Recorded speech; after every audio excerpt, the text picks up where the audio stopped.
Hello everyone, మనం banking హిస్టరీని cover చేసుకున్నాం. And last వీడియోలో 1935 వరకు ఏం జరిగింది అనేది చూసాం. తర్వాత ఏమైందో ఈ వీడియోలో చూద్దాం. యాక్చువల్లీ ఆర్బీఐ యాక్ట్ 1934 ప్రకారం 1935లో ఆర్బీఐని ఎస్టాబ్లిష్ చేశారు. అండ్ అప్పుడు ఆర్బీఐకి ఇచ్చిన పవర్స్ ఏంటి అనేది కూడా మనం కంప్లీట్ చేసాం. కానీ బ్రిటిషర్స్ ఆర్బీఐని ఒక పబ్లిక్ బ్యాంక్ లాగా కాకుండా ఒక ప్రైవేట్ బ్యాంక్ లాగా ఎస్టాబ్లిష్ చేశారు. ఇన్ఫ్యాక్ట్ ప్రపంచంలో ఏదైనా ఒక సెంట్రల్ బ్యాంక్ కంప్లీట్గా ప్రైవేట్ ఓన్డ్ ఉంది అంటే అది మన ఆర్బీఐయే. 100% ప్రైవేట్ ఓన్డ్ సెంట్రల్ బ్యాంక్ ఎక్కడా లేదు.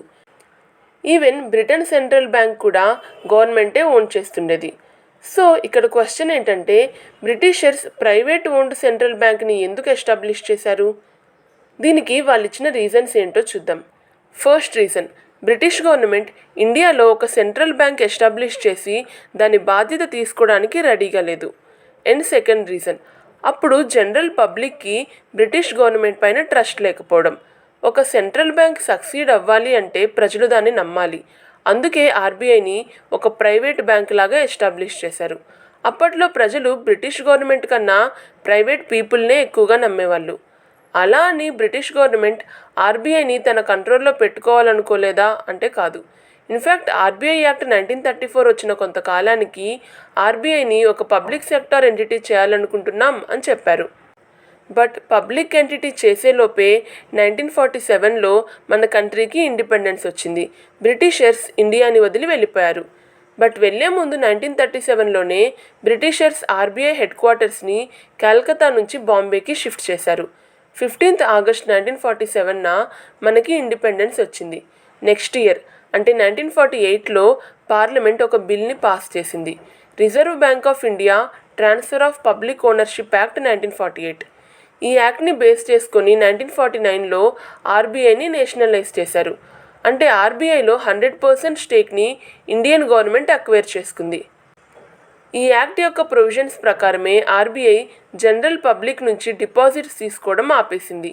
ఇండిపెండెన్స్ వచ్చిన కొత్తల్లో మనకి చాలా ఛాలెంజెస్ ఉండేవి, like poverty, illiteracy, basic infrastructure లేకపోవడం. ఇలా ఈ ఛాలెంజెస్ అన్నింటినీ ఓవర్కమ్ చేయాలంటే ఎకనామిక్ డెవలప్మెంట్ చాలా అవసరం.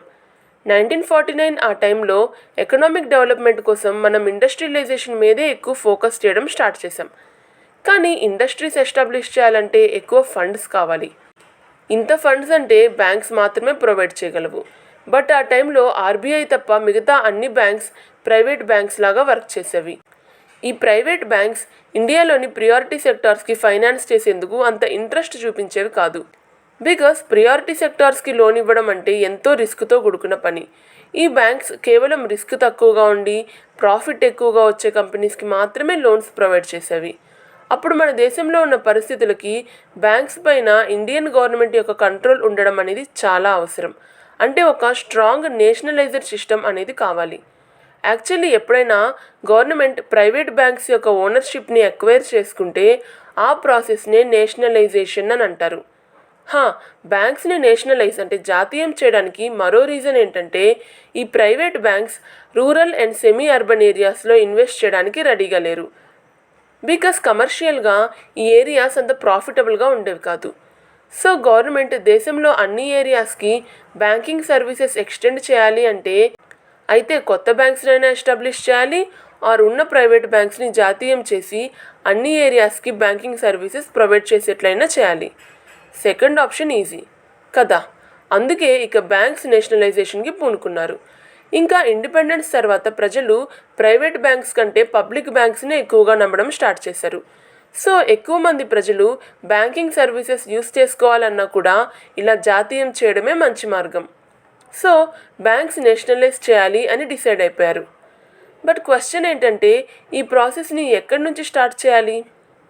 ఆ టైంలో ఇండియాలో మోర్ దాన్ 450 బ్రాంచెస్ ఉన్న బ్యాంక్ ఏదైనా ఉందా అంటే అది ఇంపీరియల్ బ్యాంక్ ఆఫ్ ఇండియానే. అందుకే ఇండియన్ గవర్నమెంట్ 1955లో ఇంపీరియల్ బ్యాంక్ ఆఫ్ ఇండియాని నేషనలైజ్ చేసింది. ఎస్బీఐ యాక్ట్ 1955 అనే ఒక యాక్ట్ తీసుకొచ్చి ఇంపీరియల్ బ్యాంక్ ఆఫ్ ఇండియా పేరుని స్టేట్ బ్యాంక్ ఆఫ్ ఇండియాగా మార్చారు.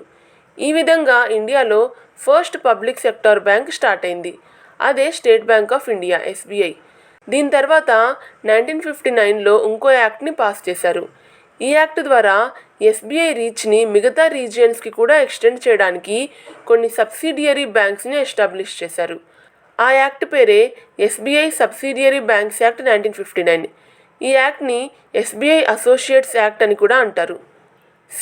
ఈ యాక్ట్ ద్వారా కొత్త బ్యాంక్స్ని ఏమీ ఫామ్ చేయలేదు. ఆల్రెడీ ఎగ్జిస్ట్ అయి ఉన్న బ్యాంక్స్ని ఎస్బీఐ యొక్క అసోసియేట్ బ్యాంక్స్గా మార్చారు. ఎస్బీఐ అసోసియేట్స్ యాక్ట్ ద్వారా ఏ బ్యాంక్స్ని ఎస్బీఐ యొక్క అసోసియేట్ బ్యాంక్స్గా ఫామ్ చేశారో చూద్దాం. యాక్చువల్లీ ఇక్కడ మీరు చూస్తున్న బ్యాంక్స్ అన్నీ ఇండిపెండెన్స్ ముందు ప్రిన్స్లీ స్టేట్స్ ఎస్టాబ్లిష్ చేసినవే. స్వాతంత్రం రాకముందు ప్రిన్స్లీ స్టేట్స్లో ఇవే పెద్ద బ్యాంక్స్ లాగా వర్క్ చేసేవి. అంటే ఆ రీజియన్స్లో ఈ బ్యాంక్స్ చాలా పాపులర్ అన్నమాట. అందుకే ఆర్బీఐ ఈ బ్యాంక్స్ అన్నింట్లో 92% షేర్ని అక్వైర్ చేసుకొని వీటిని ఎస్బీఐ యొక్క అసోసియేట్ బ్యాంక్స్ లాగా ఫామ్ చేసింది. దీంతో ఆ రీజియన్స్లో కూడా ఎస్బీఐ సర్వీసెస్ స్టార్ట్ అయ్యాయి. ఆర్బీఐ ఈ బ్యాంక్స్లో 92% ఓనర్షిప్ని అక్వైర్ చేసుకుంది, 100% కాదు. అందుకే దీన్ని పార్షియల్ నేషనలైజేషన్ అని అంటారు.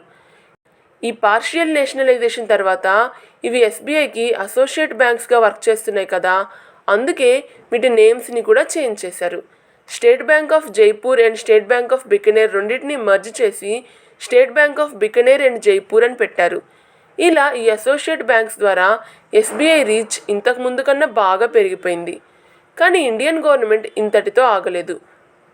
గవర్నమెంట్ టార్గెట్ ఇండియన్ బ్యాంకింగ్ సెక్టార్ని 100% నేషనలైజ్ చేయడం. మరి గవర్నమెంట్ ఈ విషయంలో సక్సెస్ అయిందా? ఆ డీటెయిల్స్ ఏంటి? ఇవన్నీ నెక్స్ట్ వీడియోలో కవర్ చేసుకుందాం. అంతవరకు stay tuned to Bukstava Telugu and thank you so much for watching and supporting బుక్స్తవా.